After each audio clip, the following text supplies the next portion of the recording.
Dua suspek utama, lelaki masing-masing berumur 19 tahun, direman seminggu sehingga Jumaat. Manakala pasangan ibu bapa salah seorang suspek berusia 60 dan 66 tahun direman 3 hari sehingga Isnin.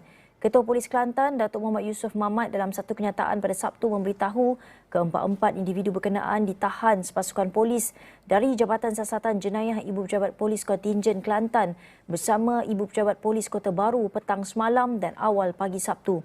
Kesemua mereka ditahan di dua tempat berasingan masing-masing di Taman Murni Jalan Abdul Kadir Adabi, Kota Baru dan Kampung Belukar Luas, Ketereh. Dalam operasi sama, polis turut merampas 2 buah kereta, 2 unit telefon bimbit, 1 set pakaian, sepasang selipar, 4 unit pelapik kaki serta sebilah pisau yang dipercayai digunakan dalam kejadian berkenaan.